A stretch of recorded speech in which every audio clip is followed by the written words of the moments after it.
He could remember all the sweet things when it had started, waving pretty girls, southern summer mornings, cheering children, dew on a leaf, even when all his thoughts came on to being gray and raining, and the parades were done, and the dances were done, and the killing, he thought of it as butchery more than killing, was at last done. He could remember all the pretty things.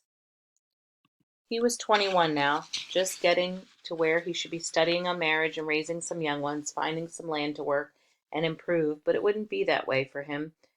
He was too old. Not old in years. In years he still hadn't started daily shaving or learned about women, but in other ways he was old. Old from too much life, old from seeing too much, old from knowing too much. He was tired and broken, walking with a cane and passing blood, and he knew it wouldn't be long for him. In some ways it made him sad, and in some ways he was near glad of it. So many of the men he knew were there already, gone across, that he thought it might not be so bad to go see them, to get away from this constant pain and the sounds he couldn't stop hearing. And so on this fine summer morning near Winona, Minnesota, he walked out along the river, limped was more like it, to have himself a picnic. He carried a feed sack with half a loaf of bread and some of Agile Peterson's cheese and a chunk of roast beef with fat in it and a jar of cold coffee.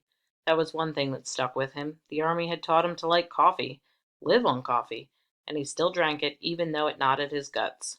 Coffee and beans. He could still sit to a meal of coffee and beans and a little pork belly and not feel starved. But not for a picnic. Not for this picnic. He wasn't sure, in fact, that he would eat. He'd come out on so many such picnics before, not sure he would eat, but just to sit on the river and wonder if it was time to go visit the others. And always he had eaten and had coffee and then walked, limped, back to his small house on the edge of town. He'd heard it called a shack, Charlie's shack, but he thought of it as a house. He found a place where a soft breeze kept the mosquitoes away and the sun warmed the grass and dirt, and some rocks in the river made rippling sounds, and he stopped and with great effort lowered himself into a sitting position.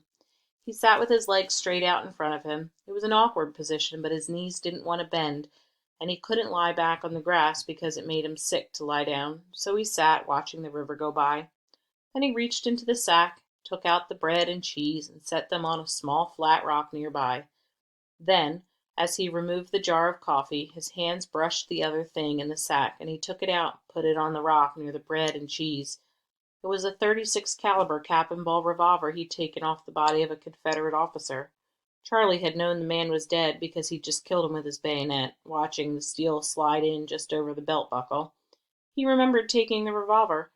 Everybody wanted them, those Confederate revolvers. Back home they wanted them. "Pick me up a Confederate pistol," they'd say in letters. As if you'd just pick one up off the ground. As if they weren't being carried by Confederate soldiers who didn't want to give them away.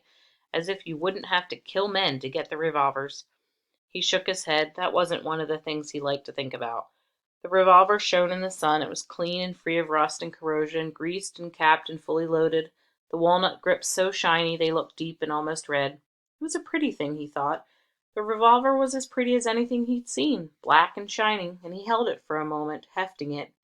He eased the hammer back until it clicked, looking at his finger on the trigger, and knew that if he just touched it there, just a light touch, it would trip the hammer to slap the percussion cap and set off the powder and send the little 36 caliber ball speeding out of the barrel and into his. Eased the hammer down with his thumb and laid the pistol back on the rock next to the cheese, and then sat, listening to the ripple of the river, watching the water go by, thinking of all the pretty things. Permission granted from the publisher to read this chapter.